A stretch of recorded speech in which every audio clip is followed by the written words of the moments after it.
Hello বন্ধুরা, good morning. কেমন আছো সবাই? আশা করছি ভালো আছো আর আমরাও বেশ ভালো আছি। তো চলে আসলাম নতুন একটি ব্লগ নিয়ে। আশা করছি ব্লগটি দেখতে অনেক ভালো লাগবে।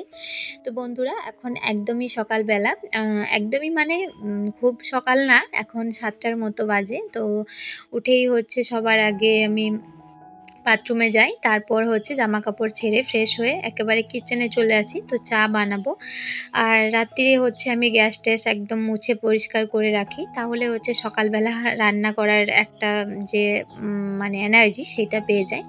আজকে সকালে অবশ্য রান্না নেই, আজকে একটু বেলা করে রান্না করব।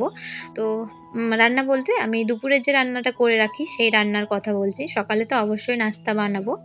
তো যাই হোক, এখন দেখো গরম জল খাবো আমরা সকালে। আমি আমার হাজব্যান্ড দুজনেই কিন্তু গরম জল খাই, তবে আজকে আমি খাবো, আমার হাজব্যান্ড খাবে না, কারণ ও একটুখানি বেরোবে। তো চাটা খেয়ে মানে এখনই যদি গরম জল খায় তাহলে আরও 15-20 মিনিট পর চা খেতে হবে, তাহলে হচ্ছে অতটা সময় নেই, ও একদম চা খেয়ে তারপর বেরোবে। তো যাই হোক, দেখো আমি এদিকে যা যা লাগবে সব কিছু রেডি করে নিলাম। আর রাত্রিরে হচ্ছে আমি এই যে ডাল ভিজিয়েছিলাম, ছোলার ডাল আর মুসুরের ডাল, তো এটা দিয়ে বড়া বানিয়ে সবজি বানালে না বেশ সুন্দর খেতে লাগে। আমার এটা খুবই পছন্দ, মানে এই রান্নাটা আমার বেশ ভালোই লাগে সবজির মধ্যে, আর দেখবে বাচ্চারাও খেয়ে নেয়। তো যাই হোক, চলো ধীরে ধীরে রান্নাবান্না করব, যেহেতু সকালে রান্নার অতটা তাড়া নেই। আর আগেই বললাম আমার হাজব্যান্ড জল খাবে না, ও চা খাবে, তো জলটা আমার জন্যই নিলাম। তো এখন অবশ্য ও ফ্রেশ হচ্ছে, আর আগে আমার জলটা নামিয়ে নিয়ে তারপরে হচ্ছে চা দিলাম। আর এই যে আমার সসপ্যানটা দেখছো, ভিতরে কালো কালো দাগ হয়ে গেছে, এগুলো সব হচ্ছে আমার হাজব্যান্ডের কাজ। কতগুলো সসপ্যান যে এরকম করে পুড়িয়ে ফেলেছে তার কোনো ঠিকানা নেই। তো এটাও কিন্তু ও মানে পুড়িয়ে ফেলেছিল, চা বসিয়ে তারপর ভুলে গেছিলো, তো পুড়ে গেছিলো, তো কোনোভাবে একটুখানি উঠিয়েছি, আর বাকিটা ধীরে ধীরে উঠে যাবে। তো চাটা জলটা রেডি করে নিলাম, হাজব্যান্ড এখনও আসেনি, বাথরুম থেকে বেরোয়নি, তো সেই জন্য হচ্ছে আর মানে গরমও আছে অনেক, তো ততক্ষণে ঠান্ডা হয়ে যাবে। আর আমি এই যে একটুখানি বাইরেটা বেরোলাম, তো সকালবেলা এই বাইরেটা না বেরোলে না আমার মানে দিনটাই শুরু হয় না। আমি দেখি আমার গাছগুলোতে কীরকম ফুল ফুটেছে না কি, তো সেভাবেই দিনটা শুরু হয়। আর এখানে দেখো পঞ্চমুখী অপরাজিতার ফুল ফুটেছে, আর এই গাছটাতে অনেক সাদা ফুল ফোটে। তো যেহেতু শীতের সিজন ছিল বলে কদিন ফোটেনি, তো ধীরে ধীরে কিন্তু আবারও ফুটতে শুরু করবে। আর এই যে দেখো বাইরের পরিবেশটাও না ভীষণ সুন্দর, আর এই যে সকালে বাড়ির সামনে গরুও আসে, তো ওই জন্য বেশ ভাল লাগে। আর এই যে দেখো আমি কিন্তু এখনও ব্রাশ করিনি, একদম ঘুমের ঘোরে উঠতে হয়েছে, তো ভাবছিলাম আর একটু ঘুমিয়ে নিলে ভালো হতো, কিন্তু কিছু করার নেই। তো কী আর করা যাবে, তো এই যে বাইরে একটুখানি দাঁড়িয়ে ঘুমের ঘোরটা কাটাই। তো চলো তাড়াতাড়ি গরম জলটা খেয়ে নিই। তো এতক্ষণে আমার হাজব্যান্ডও চলে আসলো, আর দুজনের জন্যেই নিয়ে নিলাম। আর সকালে কিন্তু আমরা দুধ চাটা একদমই অ্যাভয়েড করি, তো এটা নিয়ে আমার সাথে আমার হাজব্যান্ডের কিন্তু অনেক ঝগড়া বাঁধে। এই তো কালই ঝগড়া হয়েছিল, ও কালকে তো চাই খায় না, রেগে মেগে আমাকে বলল যে একটা মানে সকালে তো একবারই চা খাবো, 1 কাপই চা খাবো, তাও তুমি লাল চাই দাও, এত তো দুধ রাখো, মানে ফ্রিজে দুধ রাখা হয়, যেহেতু দুবার সকাল বিকাল দুবেলা দুধ নেওয়া হয়, তো রয়ে যায় কখনো কখনো, তো বলে যে এত দুধ নাও, তবু তো আমাকে 1 কাপ দুধ চা করে দিলেই পারো, তো লাল চাটা ভালো লাগে না। আবার কখনো কখনো নিজেই বলে যে না সত্যি তো সব কিছুরই একটা ডিসিপ্লিন আছে, সকালে লাল চাটাই বানাবে। তো কালকে দুধ চাটা নিয়ে ঝগড়া হয়েছিল বলে আমি বলেছিলাম যে ঠিক আছে তোমাকে দুধ চাই বানিয়ে দেবো, তো আজকেও নিজে থেকেই বললো যে আজকে কিন্তু দুধ চা খাবো না, লাল চাই খাবো। তো যাই হোক, ওদের মুড যে কখন কি হয় কি বলে সেটাই খুঁজে পায় না, আসলে সেটা না, ওই যে আমি রেগে মেগে বলেছি যে ঠিক আছে কালকে তোমাকে দুধ চাই বানিয়ে দেবো, রোজ দুধ চাই হবে। তো সেটাই ও ভয় পেয়ে গেছে। আর দেখো বিকেলবেলা তো দুধ চা হয়ই, কিন্তু সকালের দিকটাতে একটু মানে লাল চাটা খাওয়া ভালো, চা খাওয়াই ভালো না, কিন্তু তবুও মানে খেতে যেহেতু হবে সেই জন্য একটু ছাড় দেওয়া দরকার।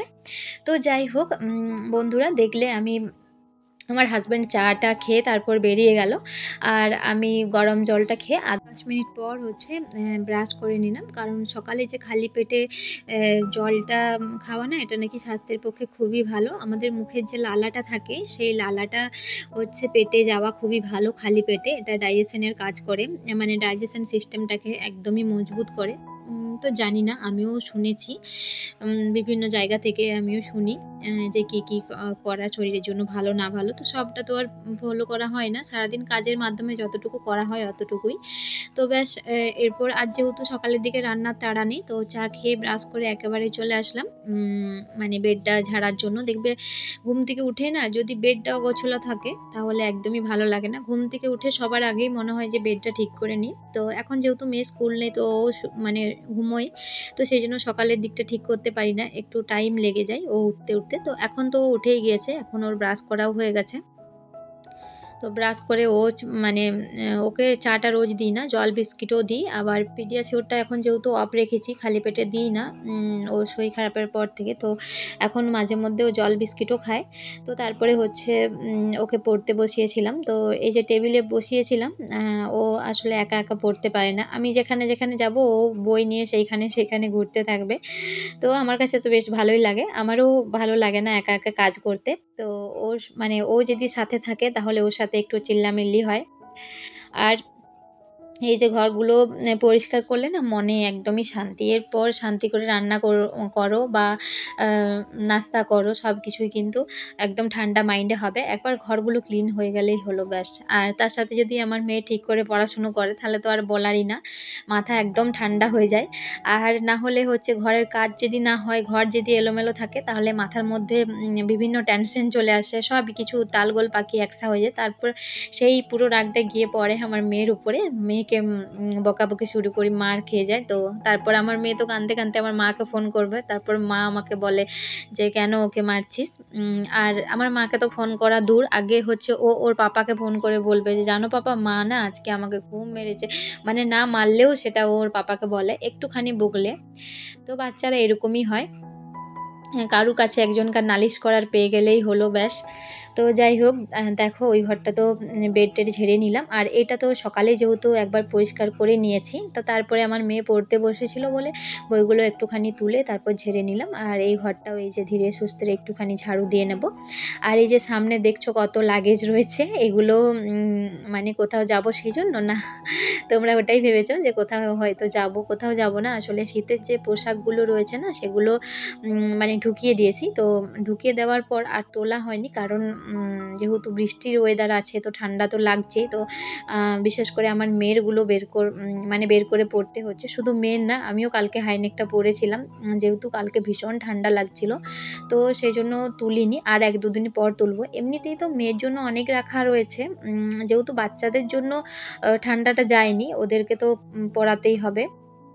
তো আমাদের যেগুলো জ্যাকেট-ট্যাকেট ছিল সেগুলো ঢুকিয়ে নিয়েছি। আর মেয়েরগুলোও ঢুকিয়েছি। তবে ব্যাগটা এখানেই রেখেছি যাতে দরকার হলে তারপর পরিয়ে নিতে পারি।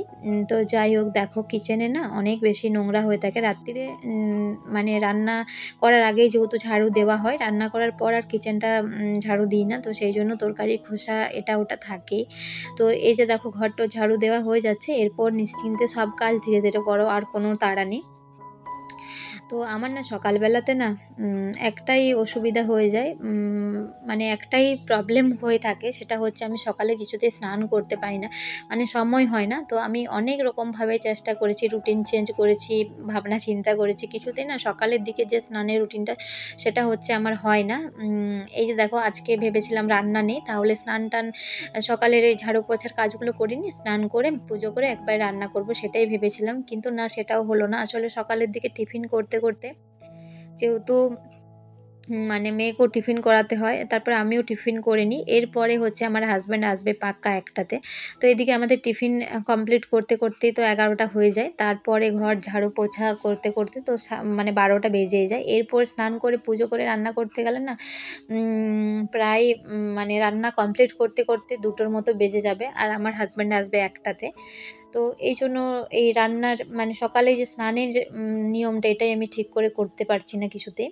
তো আমার মেয়ের স্কুলটা শুরু হয়ে গেলে না সব কাজগুলো আমি সিস্টেমে এনে নেব।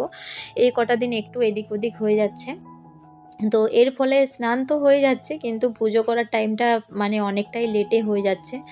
তো তো চেষ্টা করি যে সকালের দিকে স্নান করে পুজোটা দেওয়ার, কিন্তু তখন খাওয়ার লেট হয়ে যায়। আবার কালকেই তো মেয়ের রেজাল্ট দেবে, এরপরেই হচ্ছে ওর ভর্তি আছে, তারপরে কিন্তু ও স্কুল শুরু হয়ে যাবে। তো তারপরে আমি সব কাজগুলো সিস্টেমে এনে নেবো, যেহেতু 6টার মধ্যে আমার মেয়ে বেরিয়ে যায়। তো তারপর আমি 7টার দিকে কিচেনে যাই, তাহলে 6টা থেকে যে 7টা 1 ঘন্টা টাইম পাচ্ছি, তখনই কিন্তু ঘরগুলো ঝাড়ু দিয়ে পোছা লাগিয়ে নেব। তারপর 9টাতেই আমার হাজব্যান্ড বেরিয়ে যাবে, তারপরে হচ্ছে স্নান করে পুজো করে নেব। তো এভাবেই কিন্তু ভেবে রেখেছি, তবে দেখা যাক কি হয়। যাই হোক, তোমাদের সাথে গল্প করতে করতে আমি কিন্তু সব কাজই করে ফেললাম। তো এরপর স্নান করে পুজো দিয়ে কিন্তু ঝটপট করে রান্নাটা সেরে নিয়েছিলাম। আর এখন আমার হাজব্যান্ডও এসেছিলো, খেয়েও বেরিয়ে গেছে। এখন আমি আর আমার মেয়ে খাবো। তো চলো বন্ধুরা, আজকের ভিডিওটা এতটাই, টাটা।